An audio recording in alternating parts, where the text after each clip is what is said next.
Pero bueno, a Dios rogando y con las milicianas dando, pero bueno,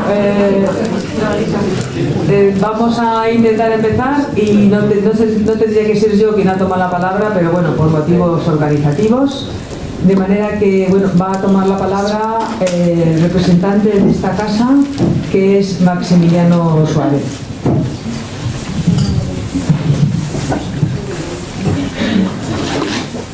¿Se oye ahora? Nada. ¿Ahora se oye? Buenas tardes a todos. En nombre del Centro Asturiano, queremos dar las gracias por asistir a esta conferencia.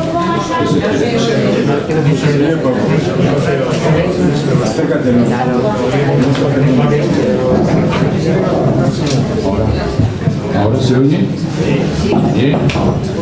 Buenas tardes. Queremos en nombre del Centro Asturiano darle las gracias a todos ustedes por asistir a esta conferencia del día de hoy. El título de la conferencia es Mujeres combatientes, milicianas y soldados del Ejército Popular de la Guerra Civil Española, que nos ofrecerá Sofía Rodríguez López con motivo del Día Mundial de la Mujer, que se celebrará mañana, el día 8 de marzo. Sofía Rodríguez López, profesora de Historia Contemporánea de la Facultad de Geografía e Historia de la Universidad Complutense de Madrid, que lleva muchos años estudiando e investigando temas de mujer y de niños. Nos acompaña Eulalia Ramírez de Rueda, ya conocida en esta casa, que ha impartido muchas conferencias, que hará la presentación de doña Sofía Rodríguez López. Eulalia Ramírez de Rueda es socia de Jerema, licenciada en Filosofía y Ciencias de la Educación y presidenta de la Sociedad Carmelera del Real de Manzanares. Es además investigadora de la invisibilización de la mujer, quien hace rutas, Eulalia hace muchas rutas por Madrid y da conferencias sobre temas de mujer. Con este motivo le paso el micrófono para que haga la presentación de doña Sofía Rodríguez López. Muchas gracias, Maximiliano, por la presentación. Y en nombre de Jefrema creo que tengo que dar las gracias en primer lugar a este público tan abundante, porque ya avisamos que iba a llover y lo prometido es deuda, entonces hace muy buen tiempo y están cayendo chuzos de punta. Y bueno, pues sí, también en nombre de Jefrema, como no puede ser de otra manera, tenemos que dar las gracias al Centro Asturiano y a todo su personal. Tengo que mencionar a Cristina Moret, sí, como la del ministro, no, el mismo apellido del ministro. Bueno, pues Cristina Moret, que se vuelca, que es generosa, que es eficaz, que es amable, y pues como es la casa.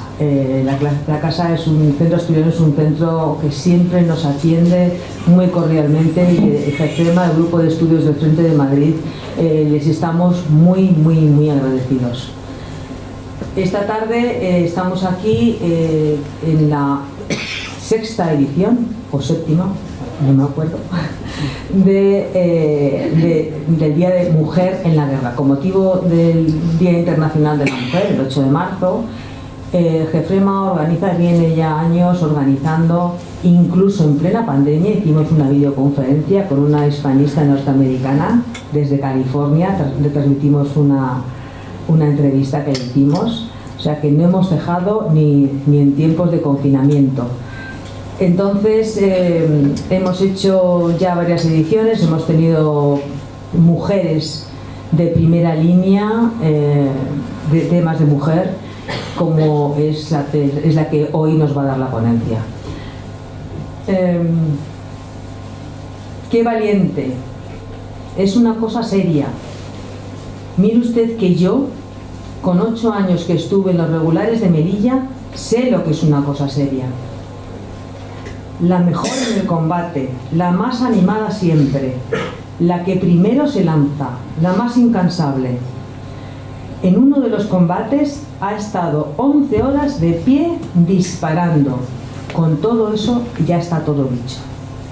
Estas son las palabras que dedica en la revista Estampa en octubre de 1936 el capitán de las milicias gallegas de la primera brigada mixta, la primera vez que una brigada mixta del Ejército Popular de la República entra en combate, y fue en Seseña. Vemos que este es un ejemplo de mujeres valientes que se incorporaron a la Guerra Civil Española. Con el golpe militar de 1936, muchas mujeres decidieron ir al frente. ¿Y por qué sucedió esto? Porque se sabía que se jugaba mucho.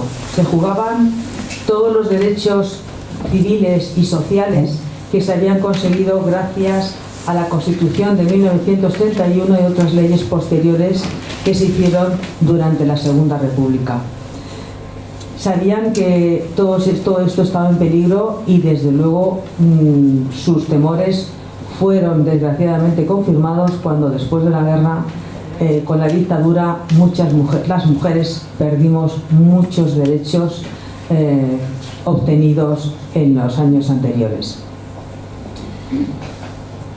Hemos dicho que hay muchísimas mujeres, la lista de mujeres que se alistaron es enorme. No hacía falta, aunque mayoritariamente las mujeres que se alistaron eran de izquierda, no hacía falta ser de ningún partido político ni pertenecer a ningún sindicato. Las mujeres se lanzaron al frente, pidieron estar en el frente porque realmente estaban convencidas de la necesidad de esta lucha. Y aunque quisieron apartarlas, que seguramente Sofía nos lo va a relatar, aunque quisieron apartarlas del frente, algunas continuaron hasta el final de la guerra. Y así tenemos a Encarnación Fernández Luna, veterana en casi todas las grandes batallas de la Guerra Civil Española y también con una actuación muy destacada en el Ebro. ¿Llegará a ser ascendida? Los que habéis visto el cartel habéis leído las preguntas que nos hacemos. Tenemos muchas preguntas. Cuando se habla de milicianas, nos hacemos muchas preguntas. Bueno, pues para contestar a estas preguntas que a mí me parecen tan interesantes, para conocer la historia de las mujeres, para conocer la historia de la guerra civil, tenemos a una de las mayores expertas en milicianas, que no es otra que Sofía Rodríguez López, que es profesora de la Universidad Complutense de Madrid, aunque ha investigado y ha tenido docencia en otros muchos sitios, en otras muchas universidades, la Universidad de Almería, Salamanca, ha colaborado con archivos como la Diputación Provincial de Almería, de Granada, ha trabajado en el Centro de Documentación de Memoria Histórica en Salamanca, en el Women's Study Center de Estados Unidos, en la Trent University de Canadá, y tiene multitud de publicaciones científicas, algunas de ellas en inglés, y como las que ha hecho para la European Review of History, o la Revista Internacional de Historia de la Comunicación. Pero quisiera destacar uno de sus libros, Mujeres en Guerra, que tenemos ahí a la venta. Mujeres en Guerra, con otros títulos también muy interesantes. Este es el de nuestra autora, de nuestra ponente, que además recibió el premio Blas Infante de Andalucía, de la Comunidad Andaluza. Entonces, como veis, tengo un currículum de varias páginas, pero yo creo que me lo voy a ahorrar, porque lo que estamos deseando todos es escucharla y ver cómo las mujeres que vieron que tras una larga trayectoria de concienciación femenina y feminista veían en peligro sus derechos obtenidos. Así que no os entretengo más y cedo la palabra a la ponente Sofía Rodríguez López. Muchas gracias.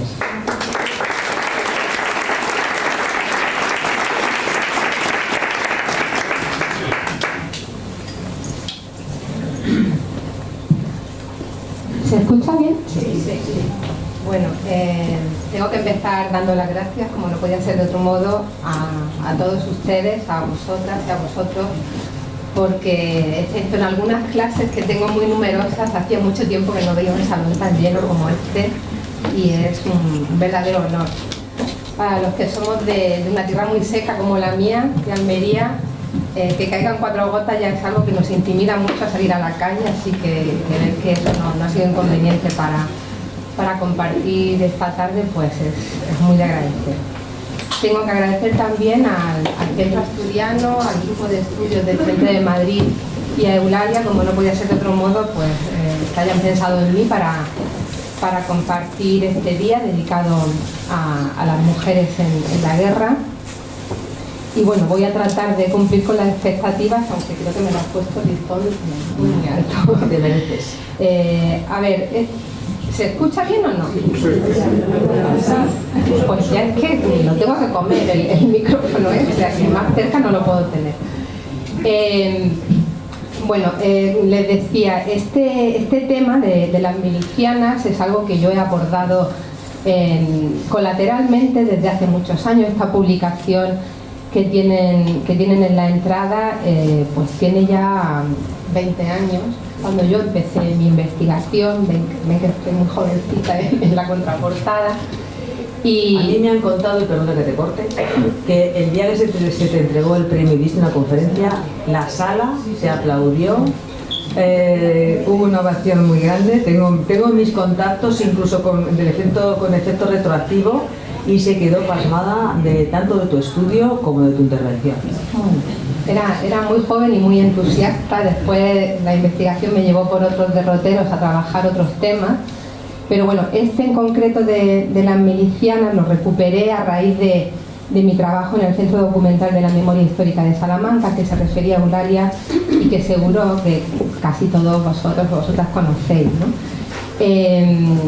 Allí, bueno, pues empecé de nuevo a recuperar este tema de investigación y se conserva el fondo documental a partir del cual yo he construido este trabajo. Hay un par de publicaciones en algunas de las revistas que ella ha citado, y lo que voy a hacer aquí hoy pues es un compendio precisamente de los resultados de esa investigación.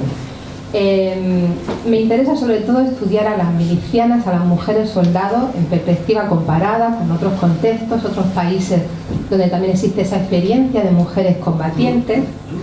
Y a ver si llego. Ya, que se va. ¿No se ve?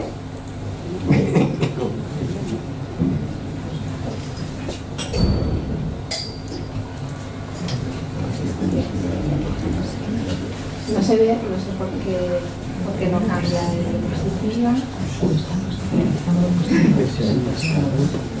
Era una presentación, pero como que se ha quedado bloqueado. Sería una pena, la verdad, porque he trabajado mucho este PowerPoint que no pudiera compartirlo.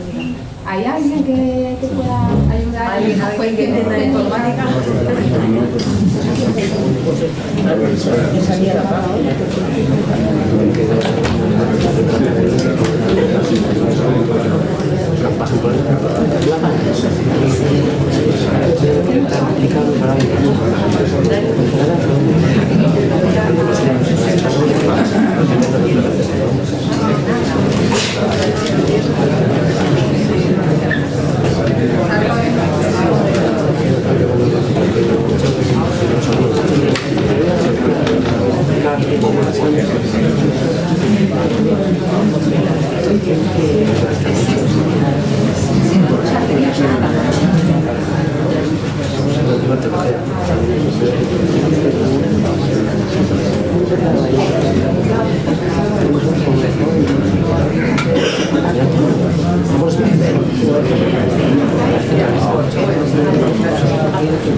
Bueno, este sería el índice aproximado del trabajo y de mi intervención, empezando por las fuentes que he empleado para este estudio. En ese Centro Documental de la Memoria Histórica consulté varias series documentales, en concreto la de la político-social militar, la pagoduría secundaria del Ejército de Tierra, que es la base sobre la que se ha construido sobre todo el trabajo sobre el perfil de la miliciana, los frentes de combate, y después la causa general, como saben, que es ese fondo que ha dado tanto de sí en la investigación y que sobre todo he trabajado con las imágenes de mujeres represaliadas que se utilizaron como prueba de cargo contra ellas en la posguerra. Después también he consultado archivos militares como el de Ávila, el de Guadalajara indirectamente a través del trabajo de Ángeles Ejido, que voy a citar en varias ocasiones, y por supuesto la prensa histórica, donde sabéis que el recurso a la imagen de la miliciana como símbolo del pueblo en armas pues fue una constante, sobre todo durante ese verano sangriento del 36. A partir de esta fuente lo que trato es de hacer ese estudio comparado, como les digo, con otros referentes de esa violencia política empleada por las mujeres en otros contextos históricos, geográficos, previos a la Guerra Civil Española. En concreto, la Revolución Mexicana de 1910 y 1920, donde combatieron las famosas Adelitas junto a las soldaderas y a las tropas de Pancho Villa, de Emiliano Zapata. Los batallones de la muerte que reclutó María Boscareva en el 17 en Rusia, o las mujeres de la Guardia Roja en Finlandia. Serían, aunque ahora les pondré algunas imágenes, los referentes fundamentales como precedentes, como esa genealogía que trato de crear para ver el origen y después quienes heredarían esa tradición combatiente. Y también localizar cuáles son los antecedentes en nuestro país del uso de esa violencia política en los años previos del siglo XX. Para trabajar en concreto esta figura de la miliciana, de las mujeres en armas, pues me voy a centrar sobre todo en octubre del 34, en la huelga revolucionaria, como el precedente más inmediato, y después a partir de julio del 36 sí, en las mujeres que combatieron en la guerra civil, y simplemente como epílogo pues cerrar con las guerrilleras, con las mujeres que intervinieron en el maquis durante la guerra. Nada, sigue sin escucharse. A ver si se escucha mejor. Sí, se oye. ¿Se oye? Me siento abrumada, con tanto. Ese micrófono no funciona. Vale. Los objetivos básicos de mi investigación son estos que tienen en la imagen. Por una parte, asociar a las mujeres con la violencia política como una decisión consciente, es decir, frente a esa imagen de la mujer víctima, de la mujer en ese mundo de los cuidados, junto con los ancianos, los impedidos, los niños, analizar el papel de las mujeres que tomaron las armas por distintas causas, como vamos a ver, ideológicas, económicas, circunstanciales, pero que lo hicieron de una forma consciente, porque creo que negarle esa capacidad de agencia y seguir condenándolas a la minoría de edad. Analizar la violencia entre las mujeres de distintas culturas políticas, o sea, yo dediqué mi tesis doctoral a la sección femenina de Falange, trabajo con las mujeres de los regímenes fascistas y por supuesto también el uso de la violencia política entre ellas, entonces me interesa especialmente comparar mujeres antifascistas con mujeres fascistas, contrarrevolucionarias, de la esfera católica, reaccionaria, de distinto signo político. Y después visibilizar esa genealogía de mujeres vinculadas a esa violencia política. Es decir, que esto es algo de una larga tradición histórica, yo me centro en el siglo XX, pero que tiene sus antecedentes y después su herencia en las décadas posteriores. Y cito ahí a una profesora, Montserrat Huguet, que precisamente en su trabajo sobre las mujeres del Ejército Rojo pues abunda en esto, ¿no? En esa aceptación social de la violencia política por parte de las mujeres, como una forma de reivindicar su vocación por ejercer la violencia o poner su cuerpo a disposición de la munición enemiga. Porque a pesar de la existencia de un feminismo liberal, un feminismo pacifista, desde principios del siglo XX, este coexiste con miles de mujeres que defendían la guerra como una opción política y demandaron tomar parte de la misma en calidad de combatientes. Este es, digamos, el espíritu que anima todo este trabajo. Bueno, aquí tienen de nuevo las fuentes que he trabajado para este estudio, en concreto pues, algunas de las series documentales que han sido más importantes, de la prensa también de la época. No voy a abundar mucho más en ello, voy a mostrarles simplemente algunas imágenes de esos referentes internacionales de la violencia política por parte de las mujeres revolucionarias. Ahí en la imagen tienen a su derecha a María Boscareva, que era una campesina siberiana y que en el 17 pues, solicita a Kerensky la posibilidad de crear estos batallones de la muerte compuestos exclusivamente por mujeres a las que va a rapar, a rasurar el cabello, va a vestir como un hombre de uniforme, con pantalones, y va a tratar de restarles cualquier tipo, atributo de feminidad, precisamente para que no las acusaran de ser frívolas, de representar pues eso, ¿no? la feminidad burguesa tal y como se entendía en ese contexto revolucionario. Ella decía que para ponerse al nivel de sus homólogos varones, las mujeres tenían que fumar, que sudar y que escupir como un hombre. Y así lo hizo con algunas de sus seguidoras muy jóvenes, a las que recluta durante esos años, y que poco después del triunfo de la revolución en octubre iban a ser defenestradas y apartadas definitivamente de las armas. Y aquí a su izquierda tienen a las famosas Adelitas de los corridos revolucionarios de ese México entre el año 10 y el 20, que bueno, pues van a decidir también acudir al frente de batalla, hacer la revolución, en este caso con sus cananas cruzadas al pecho, y bueno, van a servir en distintos frentes, van a servir como enlaces en casi todas estas situaciones revolucionarias, ¿no? Como principal papel, van a ocultar armas, van a ir al monte, y van a verse apoyadas también por otras soldaderas, que son las mujeres que contratan los revolucionarios y también los federales a cambio de una soldada, para que acompañen a los hombres para desarrollar estos servicios auxiliares femeninos, que consistían pues desde lavar su ropa, hacerles de comer, hasta enterrar a los muertos en el campo de batalla. Estos serían unos precedentes. Aquí tenemos también a estas Adelitas, tenemos a estos batallones de la muerte, y tenemos por ejemplo a las mujeres de la Guardia Roja Finesa.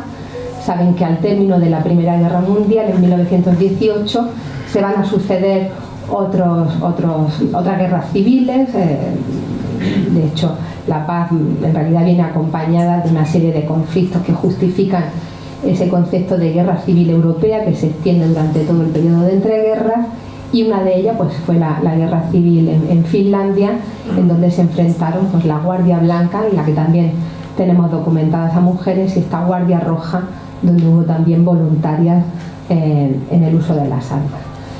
Todas ellas pues son precedentes obviamente del contexto que sobrevendría ya en los años 30 en España. Aquí tienen esta imagen de las soldaderas que subían a los vagones para trasladar a los frentes de batallas.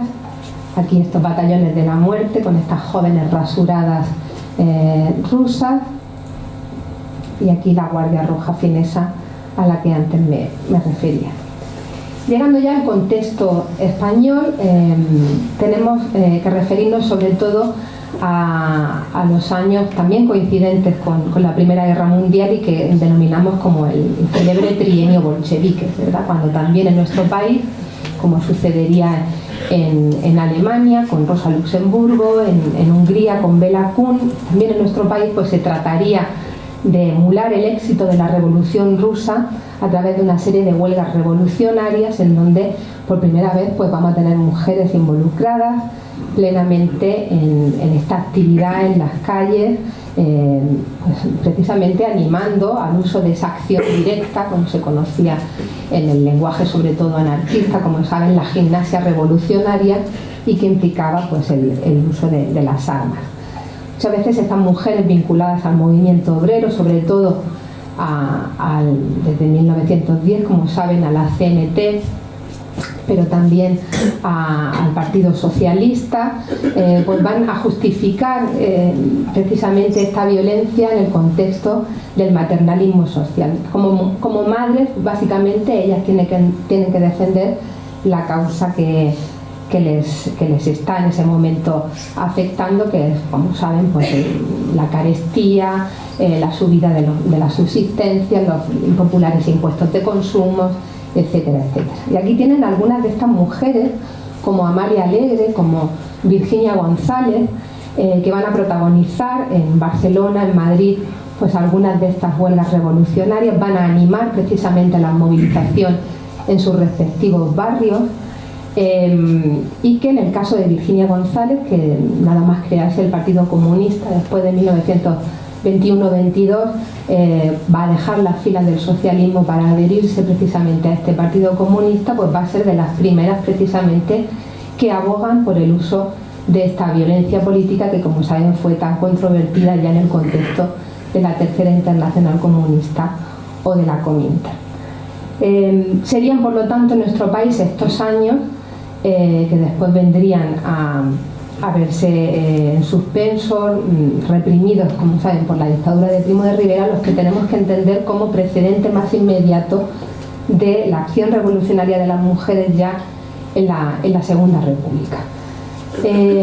Ahí rápidamente vamos a ver también a mujeres en las calles, saben, celebrando el 14 de abril, pero también mujeres que van a estar precisamente en el bando de la reacción a estas promesas reformistas de esta república burguesa del primer bienio. De hecho, ya ven que en la propaganda electoral previa a este 14 de abril, el llamamiento a las mujeres para que vinieran a parar lo que se avecinaba de triunfar la opción republicana, pues era muy explícito, ¿no? Era un llamamiento a las madres: trabajad en contra de la revolución si no queréis que vuestros hijos mueran en una guerra civil, que ya se preconizaba, y vuestras hijas sean condenadas, como en Rusia, a la vergüenza del amor libre.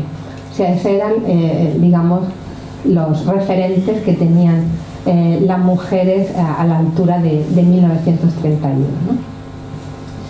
Llega el contexto de 1934 y entonces ya tendríamos que hablar de la emergencia, por supuesto, de los movimientos fascistas, de los regímenes fascistas ya en toda Europa. 10 años, 12 años de la marcha sobre Roma de Mussolini, ya con un régimen fascista totalmente implantado en Italia y prácticamente coincidiendo con el ascenso al poder de Hitler en Alemania.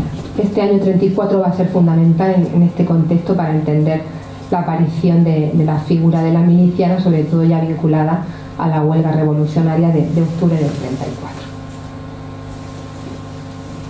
Por lo tanto,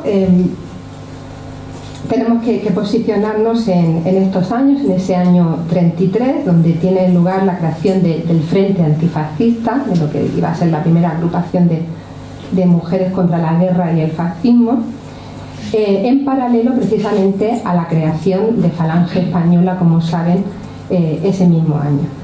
En febrero del 34, de hecho, se iba a constituir el Comité de Mujeres contra la Guerra y el Fascismo en Madrid.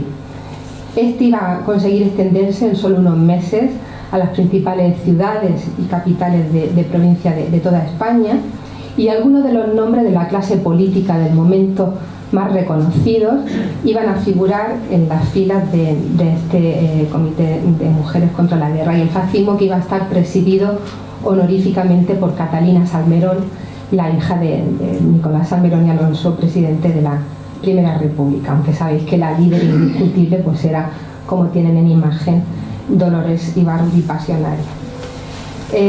Casi todas estas mujeres compartían una extracción social media alta, una formación académica ilustrada, y hay que esperar a este contexto de octubre del 34 para entender la entrada en acción de otro perfil de mujeres combatientes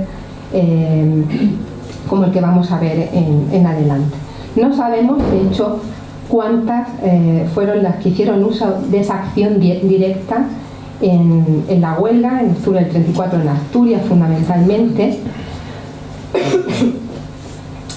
pero los relatos provenientes de la izquierda, de periódicos significados periodistas del momento, difundieron rápidamente la imagen de las primeras milicianas identificadas como tales.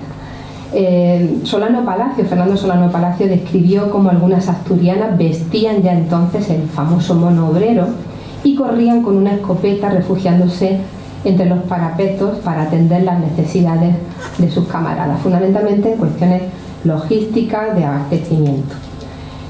En Asturias van a aparecer las imágenes tanto positivas como negativas. Hay también mucha prensa y publicaciones reaccionarias que las retratan como auténticas arpías sedientas de sangre, fueran realistas o no.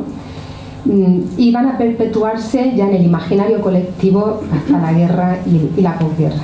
Este va a ser un prototipo creado a partir fundamentalmente de una joven asturiana, que a todos les sonará, Aída Lafuente, o Aída de la Fuente, cuya edad oscila según las fuentes que manejemos entre 16 y 20 años, aunque tenía esta imagen tan aniñada y vestida como pionero, como ven en la imagen, ¿no? Como joven comunista. De hecho provenía de una familia muy vinculada al comunismo en Asturias. Su falta de atributos sexuales, el que se la vea tan aniñada, el hecho de no tener marido ni hijos, la iban a convertir, según algunos autores como Adrian Schubert, en un héroe revolucionario puro. De hecho se la ha comparado, por ejemplo, con la doncella de Orleans, con Juana de Arco, ¿no? Y así quedó, digamos, en el imaginario colectivo, que la iba a convertir en un auténtico icono ya hasta la guerra civil. Aída, de hecho, tuvo un papel muy activo desde que se convoca la huelga de octubre, pero fue su decisión, sobre todo, de cubrir la retirada de sus camaradas cuando estaban en el Naranco, como saben, con una ametralladora en la mano, lo que la iba a convertir en un símbolo de las fuerzas antifascistas. Según diversos relatos, antes de que un legionario le disparara y amputara los pechos, su último grito fue de larga vida a la revolución social. Saben que todo esto está mitificado y que siempre que hablamos de estos personajes que se han convertido en iconos, pues se ponen muchas veces en su boca frases que nunca tendremos oportunidad de saber si se pronunciaron o no. Las crónicas de prensa la recordarían entonces con el gesto evocador de una heroína de la independencia que marchaba con la bandera roja por los mineros de La Viana y de Carballín. Y a partir de entonces, la libertaria, o la Rosa de Octubre, como la denominaron poetas comunistas como Raúl González Tuñón o Alberti, habría de inspirar numerosos actos públicos que se suceden ya hasta la guerra civil, cuando muchas jóvenes que habían estudiado en escuelas que pasaron a denominarse Aída Lafuente, escuelas sobre todo de la JSU, y a las que acudieron combatientes tan significadas como Rosario Sánchez Mora, la dinamitera, pues decidieron alistarse como milicianas siguiendo precisamente su ejemplo. De hecho, aquí he recogido algunas imágenes, estas de su hermana, Maruja Lafuente, que también pertenecía a esas juventudes comunistas. Aquí la tienen ya en esta imagen del año 36, en un mitin que se hizo precisamente para pedir la amnistía de los presos políticos de la Revolución de Asturias, en este caso en Oviedo, en agosto. Esta imagen es del 29 de febrero del 36, pero Maruja ya había participado en mítines desde agosto del 32, es decir, que ya tenían una experiencia previa cuando llega octubre del 34 de militancia, como os decía, en las filas comunistas. Esta otra imagen es precisamente de la iglesia de San Pedro de los Arcos, donde Aída Lafuente hallaría la muerte, acosada por estas tropas de regulares. Y aquí como se la va convirtiendo en ese icono revolucionario, como aparece en las tarjetas de campaña, en la prensa de época, aludiendo una y otra vez a sus últimos días, a sus últimas horas, a esas frases lapidarias, ¿no?, que se atribuyen a ella en sus últimos momentos, y ya durante la guerra, en Ahora, en Trabal, y estas manifestaciones ya portando precisamente su nombre, ¿no?, como un estandarte. Saben que después de los sucesos de octubre del 34 sobrevendría una represión terrible contra los revolucionarios, y esto obligó a que algunas de estas mujeres tan significadas en este Comité de Mujeres contra la Guerra y el Fascismo, como su secretaria Encarnación Fuyola, fuese detenida como presa política, igual que Dolores Ibarruri o la socialista Veneranda Manzano. Y esto obliga a estas mujeres antifascistas a pasar a la clandestinidad y tener que actuar a partir de esos momentos bajo otra denominación, este Comité Pro Infancia Obrera, precisamente acudiendo nuevamente a la infancia para justificar el activismo femenino, ¿no? En este caso no un activismo político, sino ya un activismo asociado a esas actitudes y actividades de cuidados. Este es este mitin al que antes me refería, donde acudieron, se calcula que en torno a 60.000 personas, y donde ya se va a citar a ir a la fuente como ese mito revolucionario, hasta que llegamos al contexto de la guerra civil y al primitivo alistamiento ya de las milicianas como voluntarias frente al golpe de Estado. Las primeras milicianas, de hecho, se gestan en el seno de sindicatos y de partidos antifascistas mediante un registro más o menos sistemático, siendo sobre todo pues, los grupos anarquistas y el POM las organizaciones donde en principio su menor disciplina o falta de jerarquía pues más se acomodaban a una incorporación tan novedosa. De hecho provocó una reacción tan fuerte como la que suponían las mujeres yendo a estas oficinas a alistarse. Ellas comienzan a enrolarse a través de cuarteles de alistamiento y asignación de destino dependientes de la Comandancia Militar de Milicias, como fue el 5º Regimiento, como saben, de Franco Rodríguez, y al que perteneció, por ejemplo, la sargento Teófila Madroñal.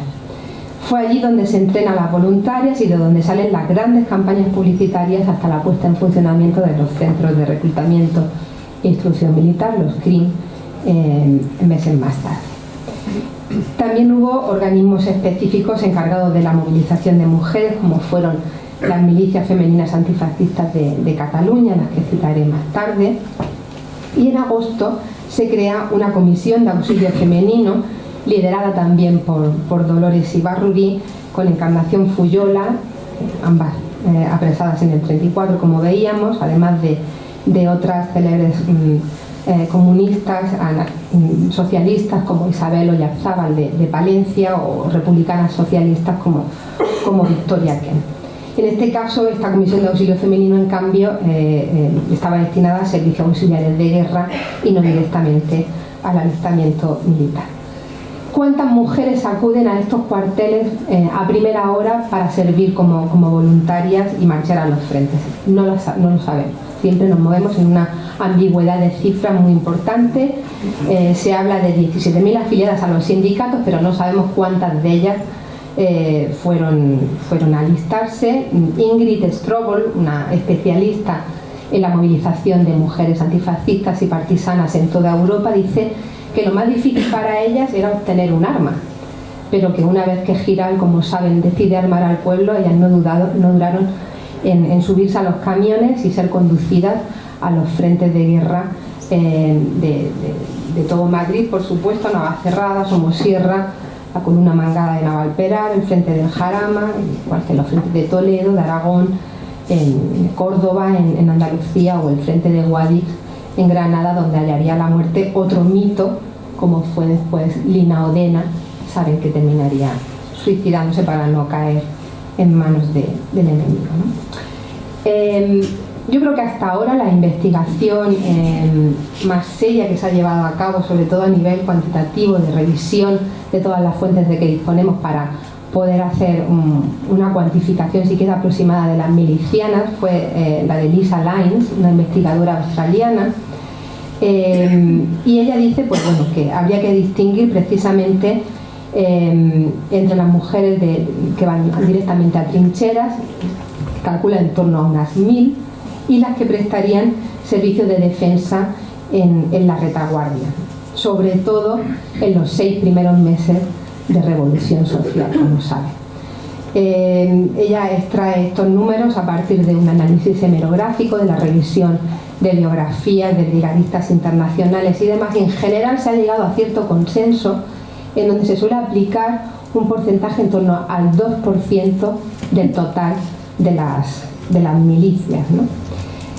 Hay otros autores que están en desacuerdo con esto, por ejemplo Merinas, que saben que también es un referente en el estudio de las rojas, ¿no? De las mujeres antifascistas, como ella lo tituló a su famosa obra, pues calcula que fueron unos pocos centenares, y hay otros autores como Shirley Mangini, entre otras, que habla de miles.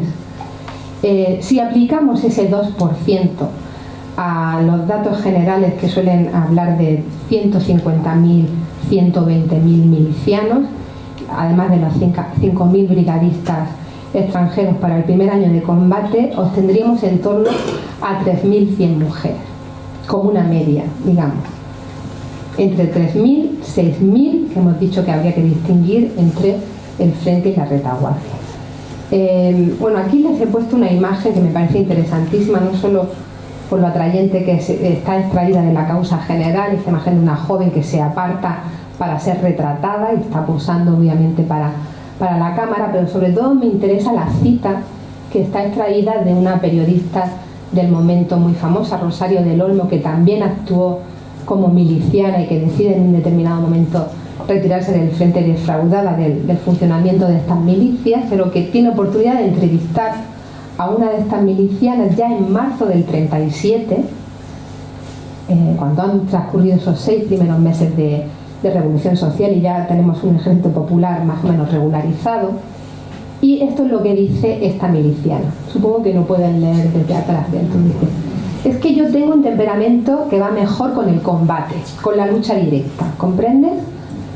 Siento una gran admiración por las que tienen valor para curar a los heridos, para aguantar horas y horas con tal de conseguir que en la casa ni el hijo ni los compañeros noten demasiado la escasez. Ese sería el papel habitualmente atribuido a las mujeres. Pero yo para eso no servía. En cambio, me apasiona cada día más la actuación en la línea de fuego. Ahora estudio a fondo el arte militar. Hay que obtener el máximo resultado con el mínimo desgaste. Es decir, una mujer plenamente consciente de ir al frente y querer usar las armas, que no quiere ir a combatir supuestamente y al final quedar relegada a esas tareas auxiliares que suponen lavar la ropa de los soldados, darles de comer y servirles en otras tareas auxiliares. En cualquier caso, saben que la propaganda fue numerosísima en estos primeros meses de guerra, que todos los artistas gráficos, fotoperiodistas se emplearon a fondo en hacer estos magníficos carteles que todos y todas conocemos, donde se utilizan estas imágenes de esas jóvenes revolucionarias como un símbolo del pueblo en armas, pues casi todos ellos hechos por los servicios de propaganda de los principales partidos del Frente Popular. Aquí tienen otras cabeceras de algunas revistas, periódicos de la época, donde están apareciendo imágenes de las milicianas mucho después de la regularización del Ejército Popular en ese otoño del 36. Y se hace eco, por supuesto, la prensa internacional, en este caso BU, con imágenes como esta, donde están trasladando al resto del mundo lo que está sucediendo en nuestro país, ¿no?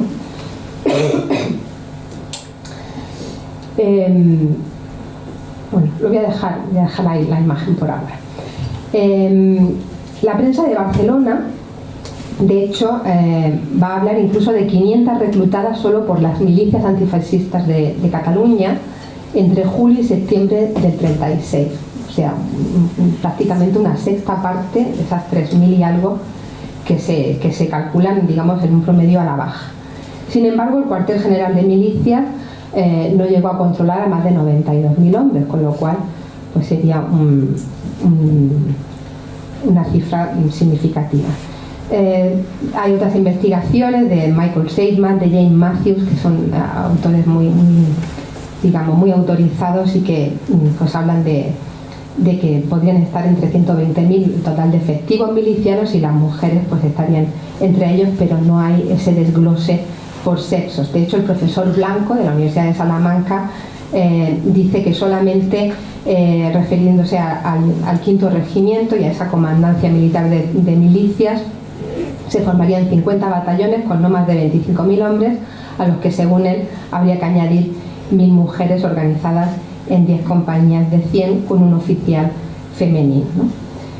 Entre ellas pues podríamos rastrear la identidad de algunas de esas milicianas anónimas cuyas fichas de ingreso tenemos localizadas en Salamanca, como Jesús López Bodelón, una madrileña de 24 años, soltera, modista, afiliada al Partido Comunista, que sería ascendida a cabo del batallón Telman, o Carmen López Boadillo, adherida con 18 años a las Juventudes Comunistas y que pasaría al batallón de acero y estuvo en los principales combates de la Sierra de Madrid.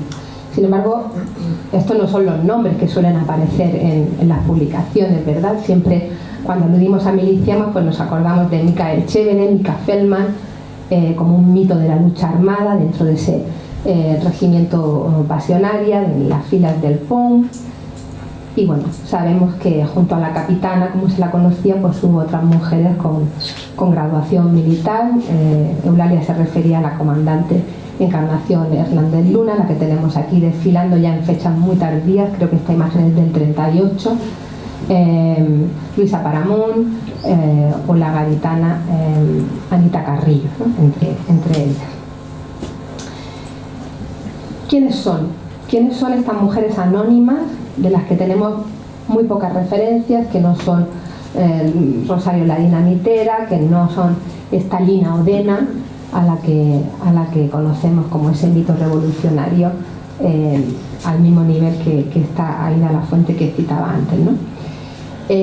Para estudiar esto, básicamente, yo lo que he hecho ha sido trasladarme a los expedientes de la pagaduría secundaria del Ejército de Tierra de la República, creada por el Ministerio de Defensa de Indalecio Prieto, para centralizar las pensiones de quienes tenían derecho, de los derechohabientes, por caídos, inválidos o desaparecidos en el frente de batalla desde el 28 de julio del 37.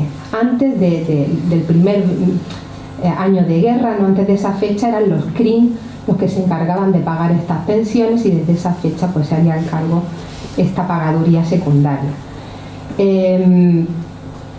Yo he podido consultar las fichas de registro de en torno a 60.000 caídos o mutilados o desaparecidos, como os decía, que están en Salamanca, aunque sabemos que existen otras subpagadurías que no tenemos todavía analizadas y que nos dan la clave para poder añadir mucho más efectivos a las cifras que yo les pueda dar aquí hoy. De esas 60.000 que yo he podido revisar, en principio me aparecían como 250 mujeres, es decir, de 60.000 caídos, 250 mujeres. Lo curioso es que después te ibas a los expedientes de la ficha, pasabas a consultar el expediente y te dabas cuenta que muchas que yo pensaba que eran mujeres no lo eran, porque según, como saben, las costumbres bautismales de la época, pues me podía encontrar con Trinidad, Presentación, Guadalupe, Amparo, y después me daba cuenta que tenían mujeres e hijos y que por tanto eran hombres que fueron así bautizados, ¿no?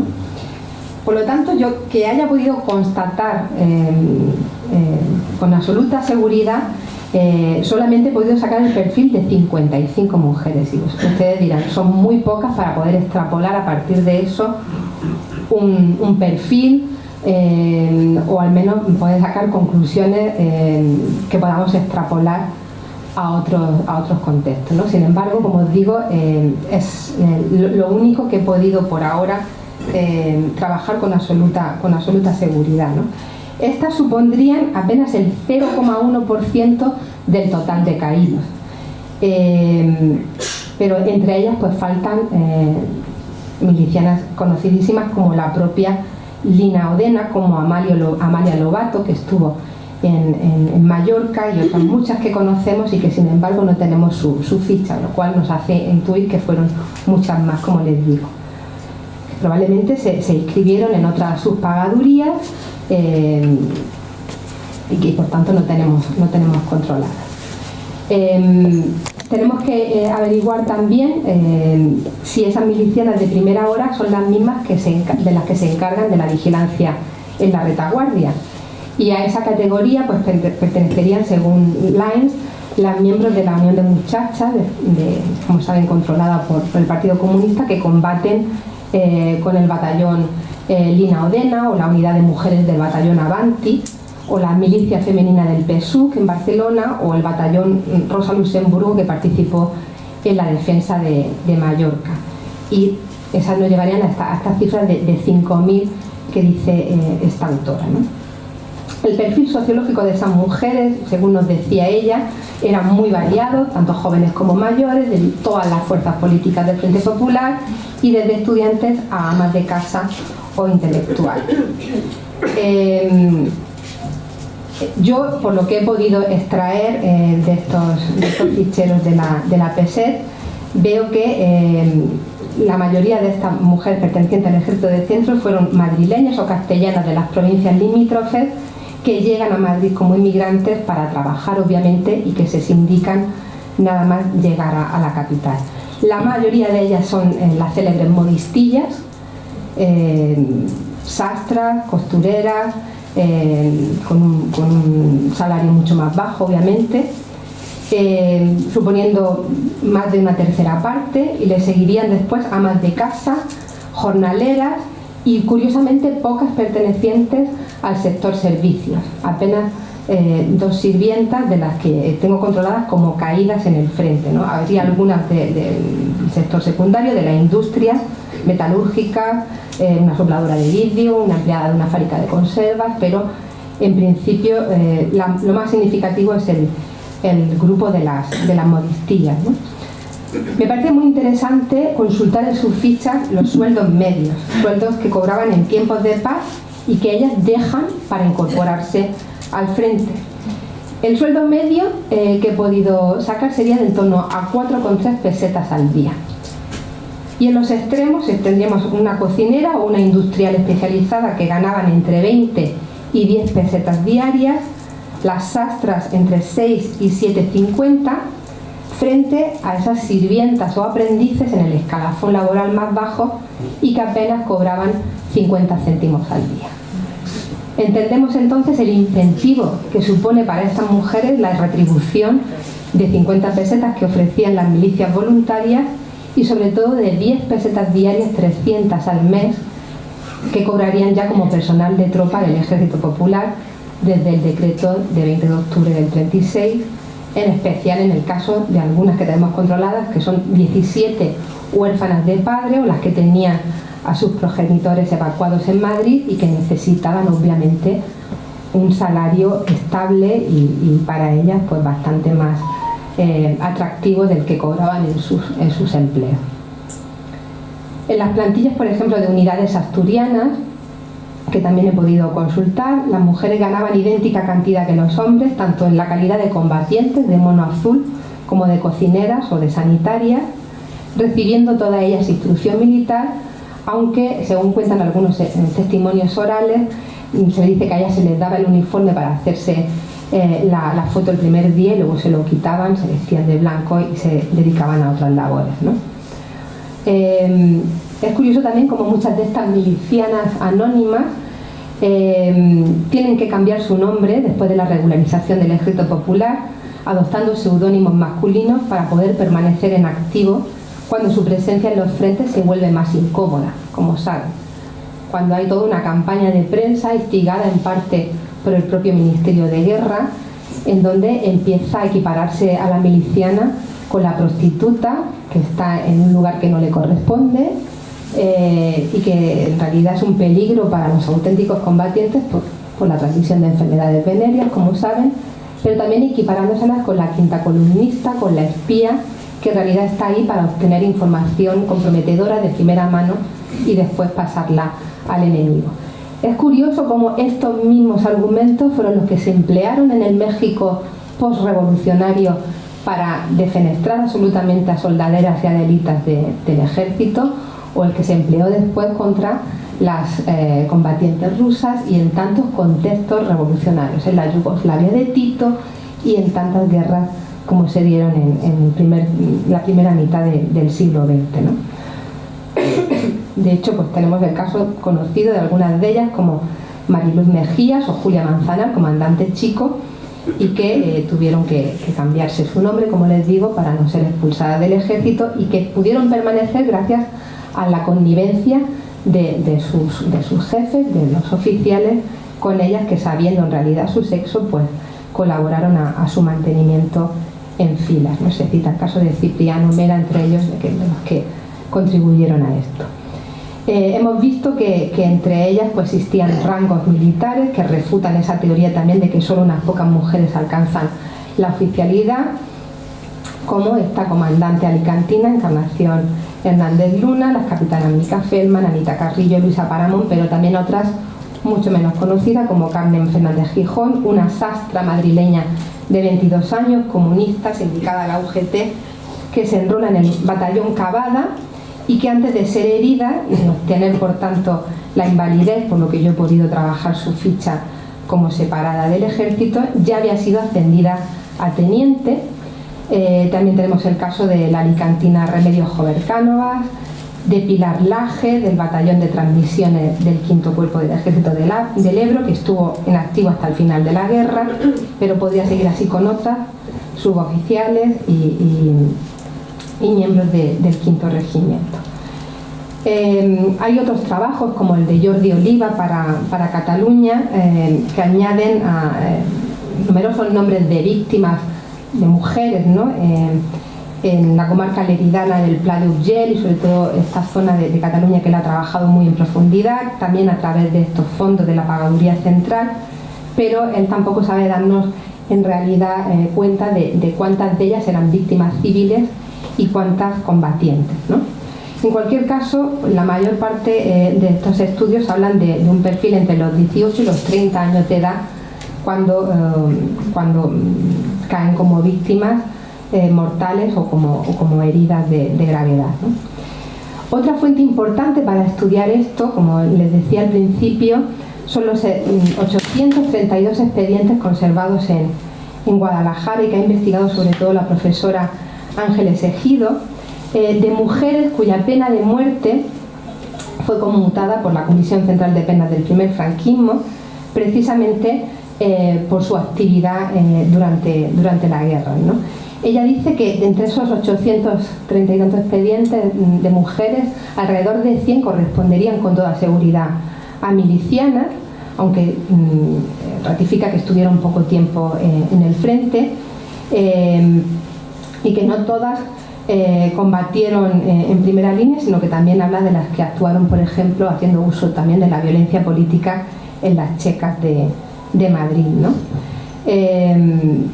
Habla de una mayoría perteneciente a la primera región militar y después le seguirían en representación las que venían de Andalucía, de La Mancha, de Extremadura y del resto de comunidades. La relevancia de Madrid como centro de movilización femenina se debería, según esta autora, a su condición de capital de la resistencia, de Madrid del no pasarán, mientras que el resto de regiones pues, también destacaron con otros frentes de guerra muy virulentos, ¿no? En el medio urbano lo que es claro es que estas jóvenes antifascistas pues, adquieren mayor conciencia social y política y están rodeadas además de cuarteles y de columnas de milicias a las que adherirse, con mayor facilidad de lo que podría hacer una mujer de provincias o del medio rural, por ejemplo. Este sería el caso, por ejemplo, de la sargento comunista Evarista Arnaz, de Isabel Redondo, que acompañó a una columna internacional, y de tantas otras. Eso es un estudio muy interesante, este de Ángeles Ejido, que sin duda les recomiendo porque en él se abunda en esta idea de que las mujeres hicieron uso de esa violencia política y de la represión en la retaguardia, en esas checas, que no estuvo tan restringida como a veces creemos por esa actitud emocional que se le suele adjudicar a la mujer.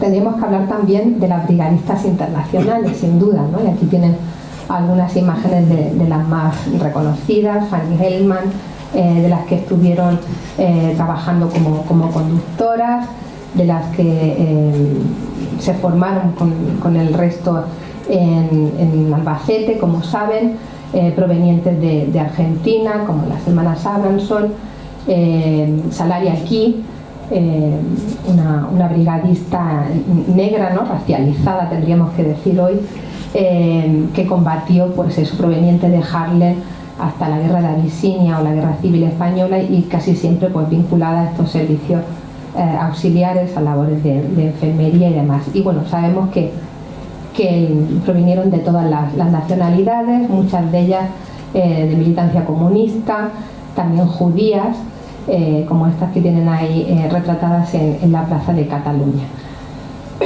Es muy interesante para esto el fondo que existe también en Salamanca, que les recomiendo, de fuentes orales de la Brigada Lincoln, más de 80 entrevistas que se conservan allí y que curiosamente pues, muchos investigadores desconocen su existencia, y bueno, si algún caso como el de Jorge Reverte, que citaba estas mismas entrevistas depositadas en la biblioteca de Nueva York, y que sin embargo tenemos una copia aquí en Salamanca y a veces por desconocimiento pues no se han empleado. He hecho algunos gráficos para que vean de una forma pues, muy ilustrativa, ¿no? este desequilibrio que existiría entre hombres y mujeres en el ejército popular. Bueno, ni siquiera en el ejército popular, aquí tendríamos que hablar de mujeres desde la época de las milicias, ¿no? Y que después cómo varían dependiendo de qué fuente tomemos, desde Hugh Thomas o Lisa Lyons, que correspondería a este primer bloque de aquí, de la derecha, o las que bueno, le adjudican la mitad prácticamente de efectivos.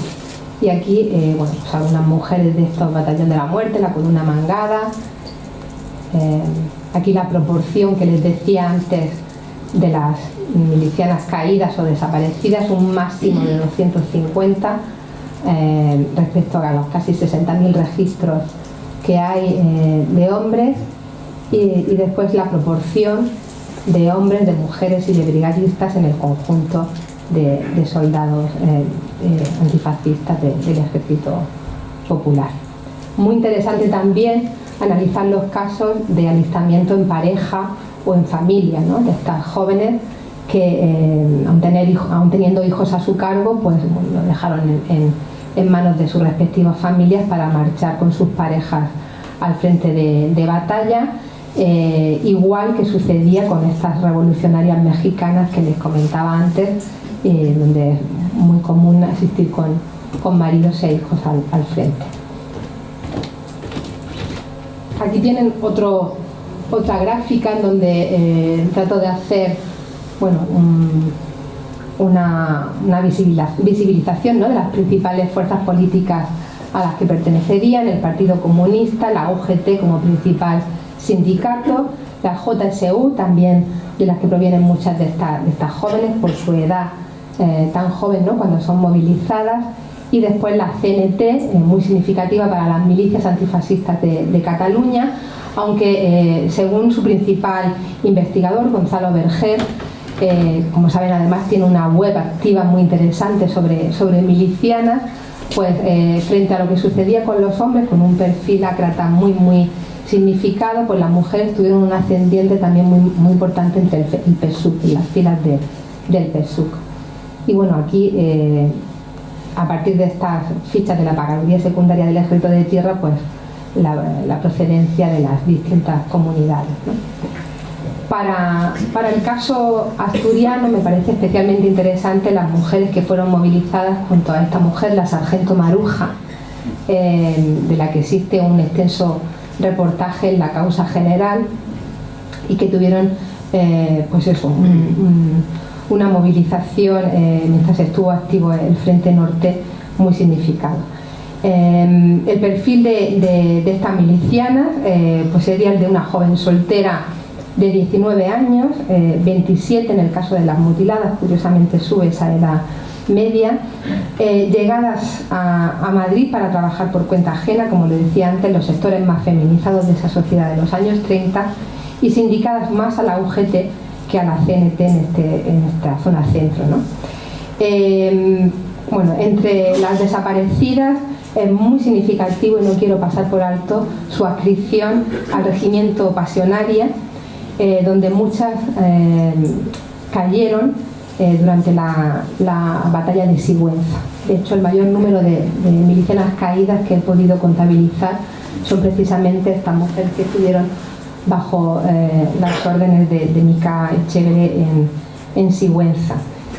Aunque su bautismo de sangre iba a ser en Peguerinos, en Ávila, cuando se desvían estas fuerzas de reserva de la Sierra de Madrid hasta Talavera y después hasta Guadalajara, pues vemos cómo van a ir cayendo, ¿no?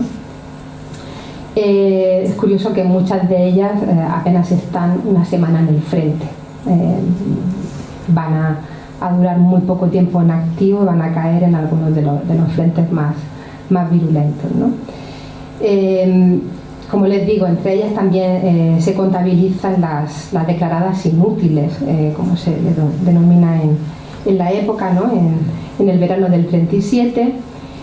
Y en Asturias, especialmente significativo el número de milicianas pertenecientes al batallón 201 en la ida a la Fuente, como no podía ser de otro modo, aunque la mayoría en este caso tendrían esas tareas auxiliares de cocineras, sanitarias y demás. Tenemos testimonios orales de ellas que han recopilado distintas autoras como Azucena López, y muchas la hemos podido seguir su pista por los consejos de guerra que se le abrieron una vez que cae el frente norte, ¿no? No sé cómo voy de tiempo, porque hemos empezado un poco más tarde, pero tampoco me quiero extender demasiado. Yo creo que la gente está muy interesada, ¿no? Bueno. Cuando la gente no se mueve de la silla, yo creo que es buena señal, ¿no? Vale. Aquí tienen otro gráfico que creo que no se ve demasiado bien, pero bueno, que nos habla de estas unidades de destino, ¿no? La más significativa este 5º regimiento, pero bueno, estarían el resto de batallones y de milicias y luego brigadas mixtas, y los frentes de baja, ¿no? Donde caerían fundamentalmente estas soldados caídas, mutiladas o desaparecidas que les comentaba antes. Aquí de nuevo estas mujeres a las órdenes de la sargento Maruja en Asturias, y aquí he querido colocar una gráfica en evolución donde se ven los principales meses de alistamiento, por supuesto los primeros meses del verano del 36, y cómo va cayendo precisamente su participación en filas a partir de enero del 37 fundamentalmente. En cuanto a los frentes de Aragón, pues como les decía, la tesis de Gonzalo Berger sitúa allí alrededor de 20.000 combatientes catalanes. Él habla de estas 553 milicianas desde primera hora, y bueno, dice que allí a partir de enero del 37 prácticamente todas habían sido desmovilizadas del servicio activo y recluidas en la retaguardia, ¿no? En su mayor parte para prestar servicios sanitarios. Como les decía, su pertenencia a la CNT no fue tan aplastante por la importancia que tuvo su militancia en el PSUC, en torno al 26% del total, y ellas iban a estar bajo la dirección de Eloína Malassat Chaverría y Calma Julia Puiggròs, y bueno, ellas van a ser las encargadas precisamente de controlarlas a partir del alistamiento en el Paseo de Gracia, distribuyéndolas en 7 secciones que abarcaban desde la propaganda sindical, la asistencia social, los talleres de confección, hasta ya las consideradas propiamente de guerra, que estaban organizadas por Gaviota Viana para la formación del batallón femenino de Cataluña. Su estructura interna pues era la de una organización militar al uso, y a ella pues se adscribieron mujeres sobre todo sindicadas con una conciencia obrera sindical muy fuerte, avaladas por sus camaradas, distribuidas en 8 subsecciones que irían desde la primera, que estaba compuesta por fusil, proveedoras y artilleras, una segunda motorizada formada por tranviarias, camioneras, choferes y personal de aviación, la de sanidad, la militar para los instructores de tiro, la de auxiliares con servicios de lavado, cosido, planchado, la de correspondencia, asistencia social. Había también una como la del PSET para poder gestionar los subsidios a los familiares, y finalmente la de finanzas. Estas voluntarias tenían que presentar una solicitud y tras los respectivos informes políticos ya pasaban a integrar las milicias. Para ir al frente en Cataluña tenían que ser mayores de 22 años y pasar un examen de ingreso. Y bueno, es sobre todo destacada su participación, como saben, en en Mallorca, ¿no? Digamos la expedición a Mallorca, que saben que fue un fracaso republicano y en donde pues se tuvieron que registrar varias bajas de ese batallón femenino que regresó a Valencia el 3 de septiembre del 36, dejando tras de sí varias bajas y 5 milicianas que serían fusiladas en Manacor. Bueno, entre las mujeres de Cataluña, movilizadas en Cataluña, también destacaron las de Esquerra Republicana de Cataluña y de Estat Català, y aquí tienen una imagen del alférez Rosita Domènech, que fue muy significada en su momento, ¿no? Aquí la imagen en la que aparece en la prensa y aquí la foto original que he podido rescatar de la causa general, y esta otra perteneciente también a esas fuerzas antifascistas de Cataluña, de esta miliciana modistilla a la que se fotografió en el Hospital de Sangre de Lérida. Pero como les digo, estuvieron en todos los frentes, ¿no? De hecho, ese archivo de la causa general es especialmente interesante porque nos las retrata. Por supuesto, muchas son fotos en las que están posando para la galería, pero otras muchas son durante el periodo de instrucción, en el Paseo Rosales, en el Paseo de la Bombilla, mujeres de ese 5º regimiento, y aquí tienen estas milicianas de Andalucía, en donde se puede leer en estos gorrillos, ¿no?, que llevan algunas de ellas de Alcalá del Valle, estas milicianas disparando.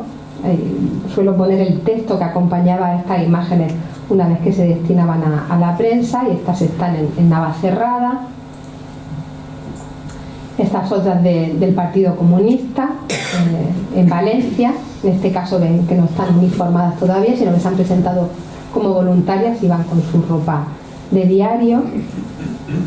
Mujeres que estuvieron en servicios de vigilancia en la retaguardia, como decíamos, como esta, que estarían en la sierra pues pidiendo documentación a los coches que pasaban por la carretera. Algunas de las que fueron condecoradas por su labor en el frente, como esta que tienen aquí, una valiente miliciana que combate en las avanzadillas de uno de los frentes de la sierra y que en premio a su arrojo ha sido propuesta para el ascenso. Y aquí una miliciana condecorada, precisamente Julia Sanz, del 14 Batallón de Voluntarios, pues bueno, junto al oficial del cuerpo de asalto. Aquí tienen otra miliciana dando la mano a un mando. Las heroínas de la causa popular se van a seguir retratando, en este caso ya en octubre del 36, y es muy interesante fijarnos en las fechas en las que son tomadas y reproducidas estas imágenes en la prensa, porque hay que leer a una nueva generación de investigadores que están trabajando mucho esta cuestión del fusil, como se le llama, y que precisamente han abundado en esta cuestión de si realmente el Ejército Popular de la República llegó a promulgar alguna ley, algún decreto que supusiese la retirada definitiva y legal de las mujeres del frente. Según estos autores, no hay distintos estímulos, de hecho, a partir de estos decretos de septiembre-octubre para que se retiren y puedan seguir desempeñando su labor en estos servicios auxiliares, pero no hay ninguna disposición donde explícitamente se diga que tienen que abandonar las armas por el hecho de ser mujer, ¿no? Aunque ya os digo que fue más la presión ideológica del momento lo que haría que muchas de ellas terminaran abandonando las armas. Por lo que yo he podido ver de estas combatientes asturianas, de este batallón, alrededor he podido registrar de 100 mujeres. Lo que he podido comprobar es que aquellas que se enrolan después, que están en las categorías más bajas, sirviendo precisamente en los cuarteles, como hemos dicho, como cocineras y demás, con un sueldo bastante menor, con esta no hay ningún problema con que permanezcan en el frente, y va a ser para las que tenían más experiencia en combate, a las que se trata de estimular a abandonar el frente, ¿no? Sí, estoy terminando. Bueno, simplemente quería mostrarles pues esto. Aquí tienen estas imágenes precisamente del regimiento Pasionaria, como les decía, al que pertenecían numerosas milicianas de las que cayeron en la batalla de Sigüenza.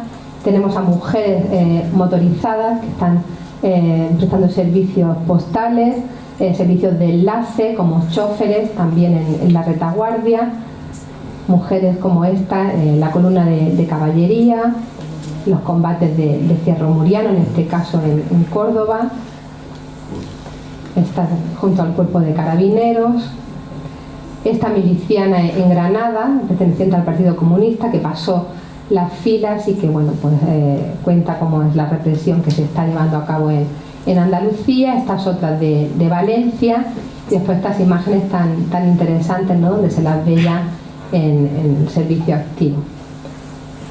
Y este sería, digamos, el perfil del reclutamiento, estas mujeres pioneras y demás, a las que pertenecerían muchas de las jóvenes que finalmente pues, irán al frente de batalla. ¿Por qué luchan? Pues tenemos que concluir, como les decía, que sería una síntesis entre la motivación ideológica, cada una perteneciente a su partido, comunistas, socialistas, anarquistas, que van al frente como cualquier hombre, motivadas por la defensa de la legitimidad, de la legalidad republicana, pero yo quiero introducir esta cuestión económica que no me parece menor en el caso de tantas mujeres de los estratos sociales y laborales más bajos y que vieron un incentivo precisamente en este sueldo que podrían conseguir a través primero del alistamiento como milicianas y después como soldados de la República, ¿no? Su perfil creo que también ha quedado suficientemente claro, su graduación militar también, y después por supuesto su continuidad en los frentes como guerrilleras, ¿no? Sería interesantísimo analizar cómo ha hecho algunas autoras como Mercedes Yusta, ¿no?, la continuidad de cómo muchas de ellas pues, continuarían su experiencia y su vinculación a las armas y a esa violencia política precisamente en calidad de maquis y guerrilleras. Por tanto, simplemente como conclusión, ¿no?, decir que bueno, hemos realizado esta cuantificación que nos lleva a constatar como mínimo la existencia de 1000 mujeres entre los frentes más importantes. Yo he podido trabajar sobre todo el Frente Centro, el asturiano y junto con los datos de Gonzalo Berger para Cataluña, y que bueno, que va a depender de estas nuevas investigaciones que se están llevando a cabo, que podamos ir introduciendo nuevos datos, ¿no?, sobre también nuevas cifras, aportar cifras más realistas sobre el conjunto de estas mujeres. Con ellas hemos abordado esta genealogía femenina caracterizada por esa transgresión de los roles de género que estaban especialmente asignados para ellas desde la Revolución de Asturias en adelante, y la resistencia a abandonar los frentes de guerra en 1937 por esta cuestión del fusil.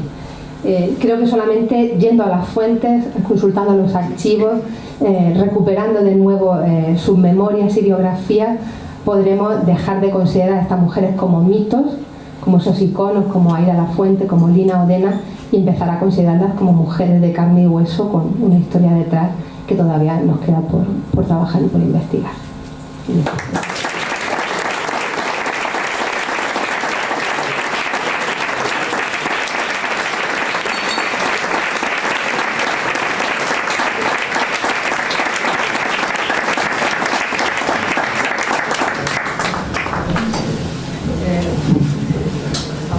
El micro.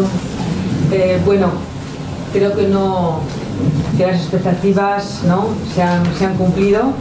Es una gran investigadora que acude a fuentes primarias y que nos ha abierto, nos ha respondido algunos interrogantes que nos hacíamos al principio de la tarde, pero nos ha abierto otros muchos, ¿no?, porque realmente queda tanto por hacer, tanto por investigar, porque ya que las mujeres sufrimos una doble invisibilización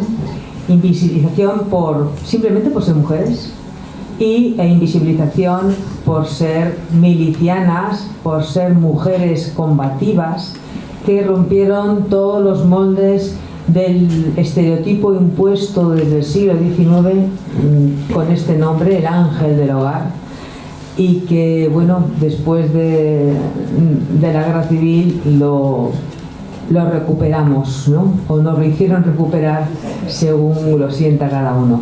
Entonces, bueno, nos has hablado de mandos, nos has hablado de las motivaciones y bueno, yo creo que ahora es el tiempo de hacer alguna pregunta breve y no miro a nadie. Breve, ya sabéis cuál es mi concepto de pregunta y creo que la Real Academia de la Lengua va a coincidir conmigo. Se abre un interrogante, se dice una frase y se cierra con otro signo de interrogación. ¿Vale? Eso es una pregunta. ¿Comentarios? Vale, pero 2 o 3 frases máximo. ¿Vale? Entonces, bueno, ya veo por ahí alguna mano levantada. A ver, 1, 2, 3. Tenemos 3 palabras. Primero está, perdona que te señale, de verde, la señora de verde. Mercedes. Quería preguntarte si tenías algún conocimiento de mujeres líderes de la CNT y si estas fueron milicianas. Bueno, por supuesto que mujeres libres está constatado que participaron también de las milicias. Para esto remito sobre todo a los trabajos de Mary Nash, que es la principal investigadora, yo creo, sobre mujeres libres, y otras como Marta Ackelsberg y jóvenes investigadoras que están trabajando este tema. Yo pude investigar algunas en el trabajo que tienen ahí, ya les digo, de hace 20 años, en Almería.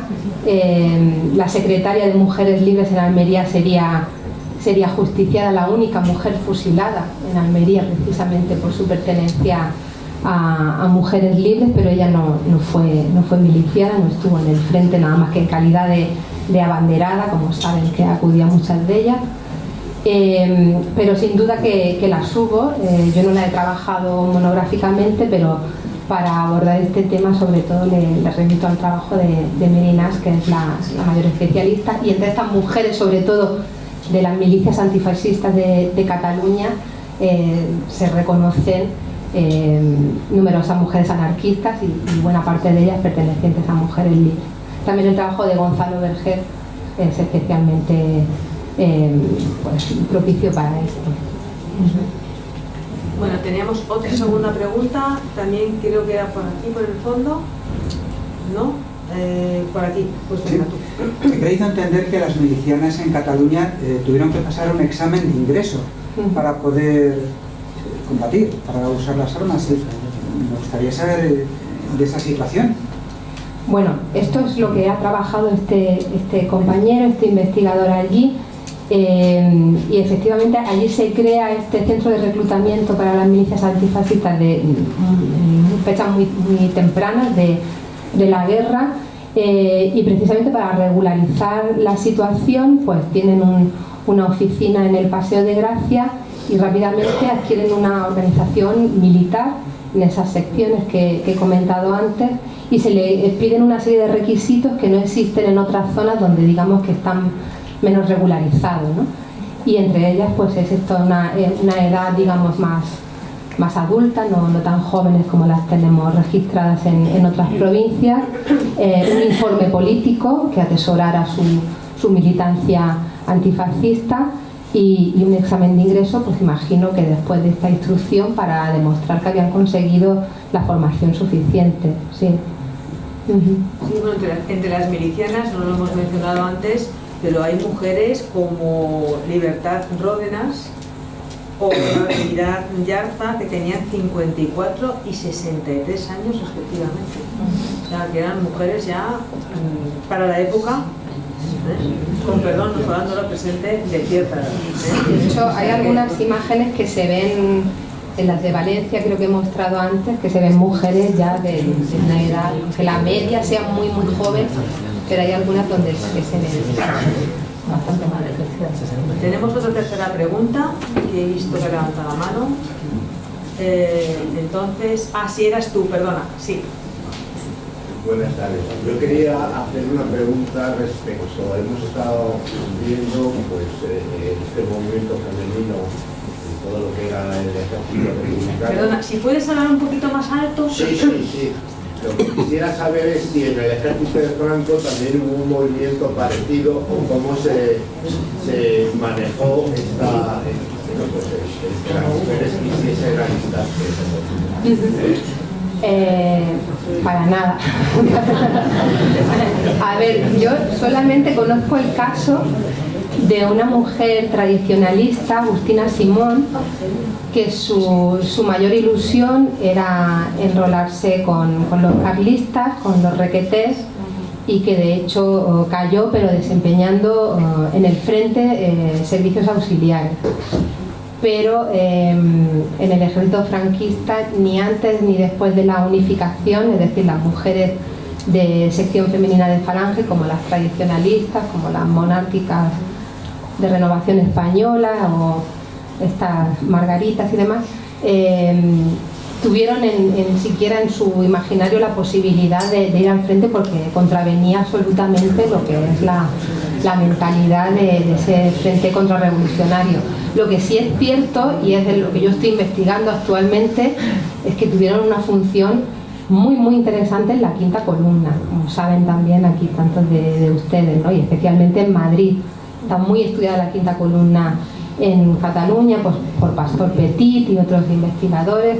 En Valencia se están haciendo trabajos muy significativos. Yo investigué, en 2008 publiqué un libro sobre la quinta columna en Almería, pero en Madrid hay un trabajo estupendo de Javier Cervera Gil, que seguro que conocen, Madrid clandestino, y otro muy actual de hace un par de años, de Angela Flynn, de una investigadora de la Universidad de Oxford.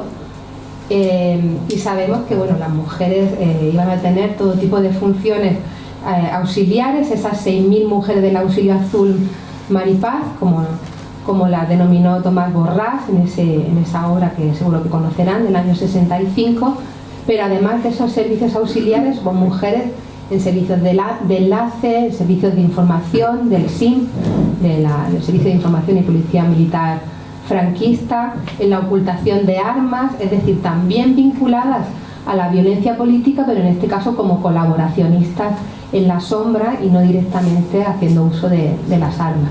Sí, Carmen de Castro Carbús, ¿no?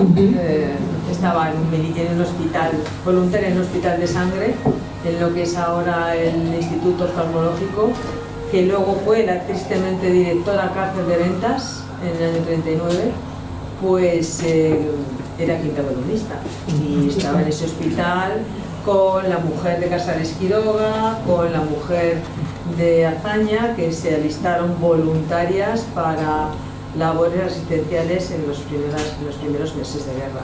O sea que sí, una labor. Como decía el general Mola, tenemos 4 columnas, pero la más importante es la quinta.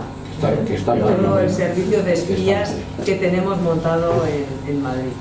Bueno, ahora viene el gran momento, y es que va a preguntar Riesgo, y entonces si me veis que le tiro algo es porque se ha enrollado, ¿vale?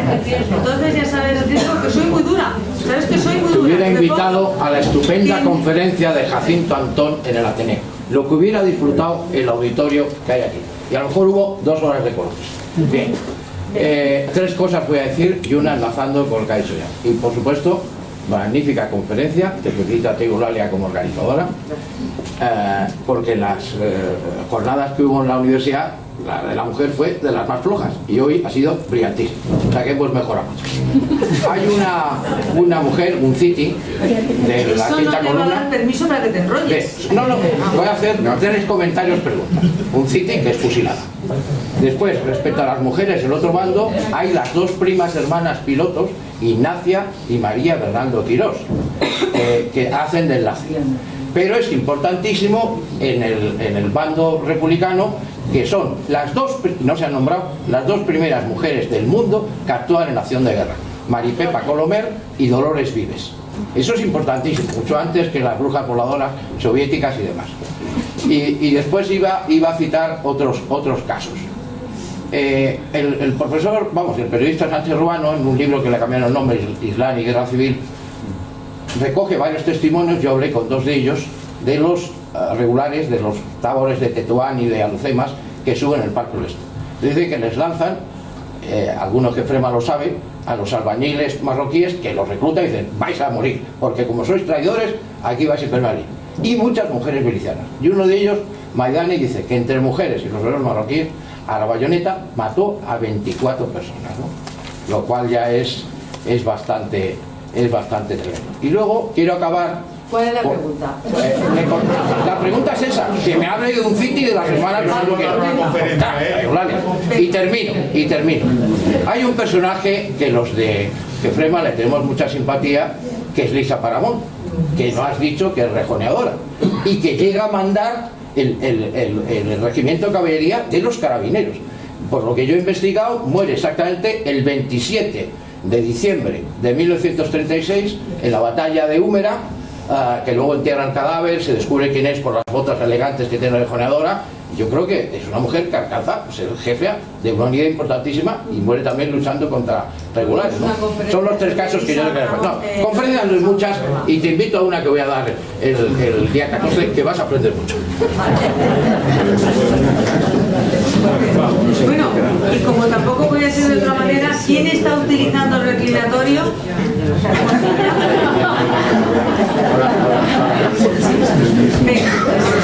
Bueno, solamente decir que Maripaz Martínez Unciti es precisamente a la que se debe este auxilio al Full Maripaz, que es al que me refería antes, que está publicado por Tomás Borrás, el cronista franquista de Madrid, en el año 65. Y bueno, esta mujer pues efectivamente organizó este auxilio azul, que viene a ser un poco el parangón falangista del socorro blanco tradicionalista, para cumplir todas estas funciones de auxiliares, ¿no? En la retaguardia de la quinta columna. Efectivamente ella va a ser fusilada y su papel lo recoge su hermana Karina, con lo cual que ella muera no significa que no siga funcionando esta red de mujeres en la sombra del quintacolumnismo madrileño. Entonces, bueno, no quiero extenderme más, pero cualquiera de ellas. Si no hay ninguna otra pregunta, si queréis vamos cerrando. Vale. Bueno, pues muchísimas gracias.